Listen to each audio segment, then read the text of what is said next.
আসসালামু আলাইকুম। ওয়ালাইকুম আসসালাম। সভাপতি সাহেব, আমি মনে মনে আপনারই খুঁজতেছিলাম। আচ্ছা, কি জন্য আমারে বলো? দেখেন, আমরা তো গ্রামের বিভাগকে মিলাই আপনারে সভাপতি বানাইছি, তাই না? তাহলে গ্রামের সকলের দুঃখ কষ্ট দেখার দায়িত্ব তো আপনার। কি বলতে চাচ্ছ একটু খোলাসা করে বলো। কয়দিন যাবৎ আমার বাচ্চাটা না খুবই অসুস্থ। আমার কাছে না তেমন কোনো টাকা পয়সা নাই যেটা দিয়ে আমি আমার বাচ্চাটা চিকিৎসা করাবো। বিশ্বাস করেন সভাপতি সাহেব, আমার না করে টাকা খুবই দরকার। আপনি যদি আমার একটু উপকার করতেন, আমার অনেক বড় একটা উপকার হতো। আমার বাচ্চাটা আমি মেডিকেলে নিয়ে বাঁচাতে পারতাম। আসলেও কি করে দিব তোমাকে এখন টাকা? আমার কাছে কিছু টাকা ছিল, একজন চাইলো আমি তাকে দিয়ে দিয়েছি। এখন তো আমার হাতে কোনো টাকা পয়সা নাই। সভাপতি সাহেব, আপনি আমার না করেন না। আপনি আমার না করলে আমার যাওয়ার কোনো জায়গা থাকবো না। তেন আমার বাচ্চাটার অবস্থা খুবই খারাপ। এই সময় যদি আমি আমার বাচ্চাটার হাসপাতালে না নিতে পারি, আমি আমার বাচ্চাটার বাঁচাতে পারবো না। আর আমার বাচ্চা যদি কিছু হয়, আমার বউটা মরেই যাবে। সভাপতি সাহেব, আপনি আমার উপকারটা করেন। আচ্ছা ঠিক আছে, দেখি কি করতে পারি। তুমি এক কাজ করো, সন্ধ্যার পরে আমার বাড়িতে এসো, আমি ব্যবস্থা করে দিব না। সভাপতি সাহেব, আপনার অসংখ্য ধন্যবাদ। আমি সন্ধ্যার পর পরে আমি আপনার বাড়িতে চলে যাবো। আচ্ছা ঠিক আছে। আসসালামু আলাইকুম। ওয়ালাইকুম আসসালাম।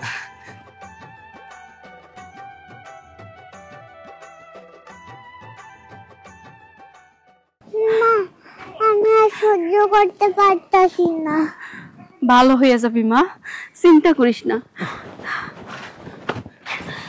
কি গো? তুমি আইছো? হ, আইসি। মায়ের কি অবস্থা? মায়ের শরীর এখন কেমন? একদমই ভালো না, জ্বর তো কমতেই আছে না। কি করবো কিছুই বুঝতেছি না। তুমি কি টাকার ব্যবস্থা করছো? টাকা পয়সার ব্যবস্থা করতে পারি নাই, কিন্তু সবার কাছে চাইছি। বিশ্বাস করো, কেউ না টাকা দিল না। কিন্তু আমাকে মসজিদের সভাপতি সাহেব আছে, ওনার লগে কথা কইলাম। উনি আমারে কইলো সন্ধ্যার পরে ওনার কাছে যাইতে। উনি আমারে কিছু টাকা দিয়ে সাহায্য করবো কইছে। যাক, আল্লাহ যেন ওনার মনে রহমত দান করে। উনি যদি টাকা দেয়, তাইলে অন্তত মায়ের চিকিৎসা করাইয়া মায়েরটারে সুস্থ করতে পারবো। দেখো না, মায়েরটার দিকে তাকাইতে পারতাছি না, চেহারাটা একটু হয়ে গেছে। দেহ, মায়ের জন্য তো আমারও খারাপ লাগে। কি করবো কও? চেষ্টা তো কম করতেছি না। আর যাই হোক, আমি এলাকার মানুষের কাছে শুনছি আমাকে সভাপতি সাহেব নাকি অনেক ভালো মানুষ, অনেকের নাকি টাকা পয়সা দিয়ে সাহায্য করছে। দেহি ওনার কাছে তো চাইলাম, বাকিটা আল্লাহর ইচ্ছা। তাইলে তুমি এক কাজ করো, ভিতরে যাও, পাতিলে দেখো পান্তা ভাত আছে। তুমি একটা কাঁচামরিচ আর পেঁয়াজ দিয়া খাইয়ে নাও। তরকারি টরকারি কিছুই নাই, রাঁধতে পারি না এই জন্য। আরে চাইলে তরকারি দিয়ে কি হইব কও? এই পান্তা ভাতই অনেক স্বাদ। দেখো না, এই পান্তা ভাত খাই আমি কেমন মোটা হয়ে যাইতেছি। আর শোনো, ঘরে তো পান্তা ভাতই আছে, তুমি কিন্তু পান্তা ভাত খাও না, তোমার ঠান্ডা লেগে যাইব। যদি পারো পান্তা ভাতের পানিগুলো ফালাইয়া ভাত একটু গরম করে নিও। আচ্ছা ঠিক আছে, তুমি যাও, গিয়া খাইয়ে নাও। আচ্ছা ঠিক আছে। মা, মা, আমি আর সহ্য করতে পারতাছি না। খুব কষ্ট লাগতেছে না? তুমি কোনো চিন্তা করো না, তুমি ভালো হয়ে যাবা। তোমার যদি কিছু হয়, তাহলে মা তো বাঁচবে না, মইরাই যাইব। কে রে নুরু? জি ভাইজান। তোর আমি কত টাকা দিছিলাম?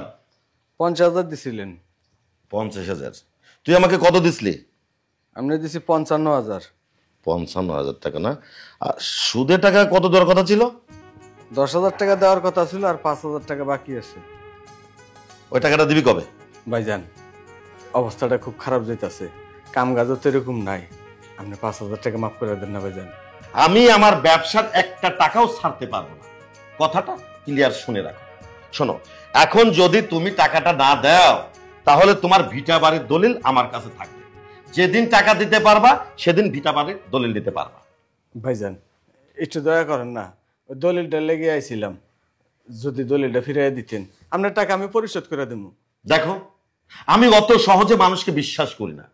তোমার কাছে টাকা পাবো, তুমি টাকা দিয়ে জমির দলিল নিয়ে যাবা, এটা আমার শেষ কথা। আচ্ছা ঠিক আছে ভাইজান, যেভাবে হোক আপনার টাকা আমি ম্যানেজ করে দিব। আচ্ছা যা। বাবা, কিরে মা, কেমন আছিস? কেমন আর থাকবো? আমাকে 50,000 টাকা দাও তো। ও আল্লাহ, তুই 50,000 টাকাতে কি করবি? শীত চলে যাচ্ছে, তোমার জামাই বলেছে 50,000 টাকা নিয়ে হানিমুনে যাবে। ও সাহস করে তোমার থেকে চাইতে পারছে না, তাই আমাকে পাঠিয়ে দিল। মারে, আমার কি টাকা পয়সার অভাব আছে নাকি ক? আসসালামু আলাইকুম। ওয়ালাইকুম আসসালাম। কি ব্যাপার, তুমি আমার বাড়িতে কেন এত রাতে? আরে আপনি ভুলে গেছেন, ওই যে বিকালবেলায় রাস্তা আপনার সাথে দেখা হয়েছিল, আমি আপনাকে কইছিলাম না যে আমার বাচ্চাটার চিকিৎসার জন্য করে টাকা লাগবো। আপনি তো আমারে কইছিলেন যে নামাজের পর আপনার বাড়িতে আইতে, তাই আমি এখন আইলাম। ও আচ্ছা আচ্ছা, মনে পড়ছে। এই নাও, এই 200 টাকা রাখো। সামান্য 200 টাকা? 200 টাকাতে কি করুম কোন? আপনি তো জানেনই মেডিকেলে কত খরচ, গেলেই না জানি মায়েরারে কত ধরনের টেস্ট দিব, কিসব পরীক্ষা করতে দিব। হ্যাঁ, আমার তো 200 টাকা কিছুই হইব না। আপনি আমার অন্তত 5,000 টাকা আওলাদ দেন, আমি আপনার কথা দিতেছি, আমি 2 মাসের ভিতরে সমস্ত টাকা আপনার পরিশোধ করে দিব। আমি তো তোমাকে 5,000 টাকা দিতে পারবো না। এক কাজ করো, এই 200 টাকা নিয়ে তোমার মেয়েকে হোমিওপ্যাথিক ডাক্তারের কাছে নিয়ে যাও, ওই একটু ওষুধ দিলে সুস্থ হয়ে যাবে। আমি গেছিলাম হোমিওপ্যাথিক ডাক্তারের কাছেও গেছিলাম, তারাও না ওষুধ দিছে, তাগর ওষুধেও কাজ হইতেছে না। আমার মনে হইতেছে আমার মেয়ের একটা বড় ডাক্তার দেখাইতে হইব। আপনি আমার দেন না, আমার খুব উপকার হইব। তাহলে এক কাজ করো, তোমার ভিটা বাড়ির দলিলটা নিয়ে আসো, তাহলে তোমাকে 5,000 টাকা দিব, কোনো সমস্যা নাই। কি কইতেছেন আপনি এইসব? আমি মানুষের মুখে শুনছি আপনি ভালো একজন মানুষ, আপনি গরিব মানুষকে সাহায্য করেন। আমি তো সেটা বুঝে আপনার কাছে আইছি সাহায্য চাইতে। আর বিশ্বাস করেন না, আমার অতটুকু ভিটামাটি আছে, আমি যদি এখন সব, আমার কাছে তো দলিলপত্র নাই। আপনি আমার টাকাটা দেন, আমি তো ওই যে উত্তরপাড়াতে থাকি, আমি কথা দিতেছি আমি সময় মতো আপনার টাকাটা পরিশোধ করে দিয়ে যাবো। কি বললে? সাহায্য? আমি তো 200 টাকার উপরে সাহায্য করি রে। আর ঘটনা হচ্ছে 200 টাকার উপরে যদি নিতে হয় সেক্ষেত্রে বাড়ির ভিটা বাড়ির জমি জমা দলিল লাগে। তুমি যদি দলিল নিয়ে আসতে পারো তাহলে আমি ভেবে চিন্তে দেখতে পারি টাকা দেবো কিনা। কি আপনি সুদ খান? সি সি সি সি সি সি, আমি সমাজের মানুষের কাছে শুনছি আপনি ভালো একজন মানুষ, আপনি নাকি গরিব দুঃখীকে সাহায্য করেন। আপনার সাহায্যের এই নমুনা, মানুষের সুদে টাকা দিয়ে তার উপর চড়া ধরে সুদ আদায় করেন। হ্যাঁ, এই আপনি তো একটা মুখোশধারী শয়তান। সি, ঘৃণা করি আপনার মতো মানুষরে আমি। আমি যদি জানতাম আপনি এমন মানুষ, তাহলে আপনার দরবার আমি জীবন হইতাম না সাহায্যের জন্য। আমি মানুষটা গরিব হইতে পারি, কিন্তু আমার নিজের একটা আত্মসম্মান আছে। এই ভাই, এই আপনার যেহেতু বাচ্চাটাকে নিয়ে এত সমস্যা, তা আপনার বাচ্চাটাকে বিক্রি করে দেন না আমার কাছে, তাহলে আপনি টাকাও পাচ্ছেন আর আপনার সমস্যার সমাধান হয়ে যাচ্ছে। এই চুপ থাকেন, চুপ। আর একটা কথা কইবেন না। এই আপনার কাছে টাকা কি বেশি হয়ে গেছে? হ্যাঁ, মানুষ কিনা নিতে চান? শুনেন, আমার কাছে আমার সন্তান না অনেক বড়, অনেক দামি। আমি আমার সন্তানের জন্য সবকিছু করতে পারি। তার মানে এই না যে আমি আমার সন্তান আপনার কাছে বিক্রি করে দেব। শুনেন, আমার গায়ের এক বিন্দু রক্ত থাকা পর্যন্ত আমার সন্তানের গায়ে কোনো আশ্রয় আইতে দিব না। টাকা টাকা, আপনারা মানুষ না, আপনারা একটা অমানুষ, বুঝলেন? আচ্ছা ঠিক আছে, ঠিক আছে, আপনি যেহেতু বাচ্চা দেবেন না, আপনি আপনার বাচ্চা শোকেসে সাজিয়ে রাখেন। আপনারা মানুষ না, আপনারা একটা অমানুষ। বিয়াদব ছেলে। ও মা, এক কাজ কর, এই নে টাকা। মা, কি অবস্থা তোমার এখন? কেমন লাগতেছে তোমার? টাকার ব্যবস্থা হয়েছে? হ, টাকার ব্যবস্থা করছি। তাইলে তাড়াতাড়ি টাকাগুলো দাও, মায়েরে নিয়ে হাসপাতালে যাই।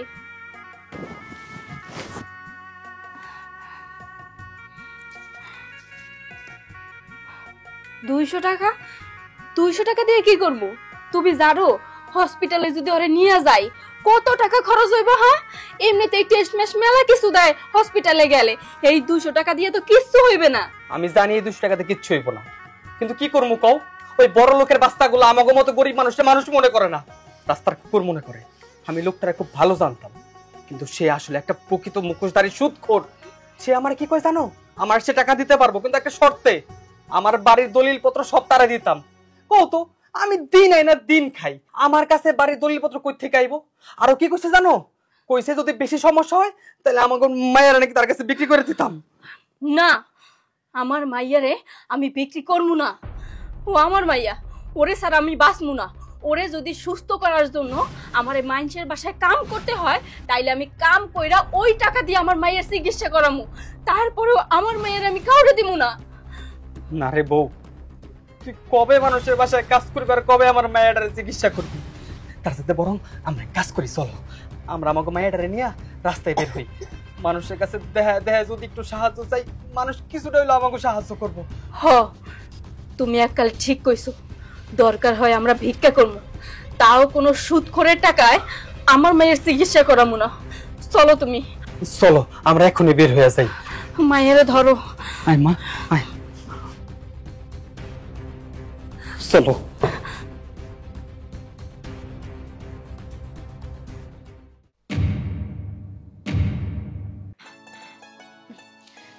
সভাপতি সাহেব, মাংসটা কেমন ছিল?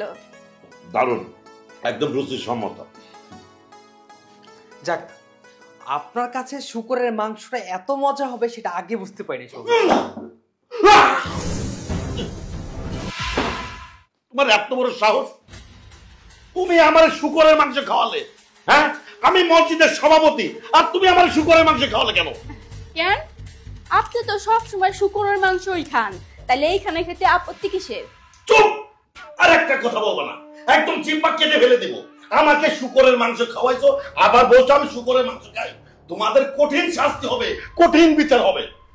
আরে সভাপতি সাহেব, আপনি তো রাগারাগি কেন করছেন? আমি আপনাকে কি বলি আপনি শুনুন।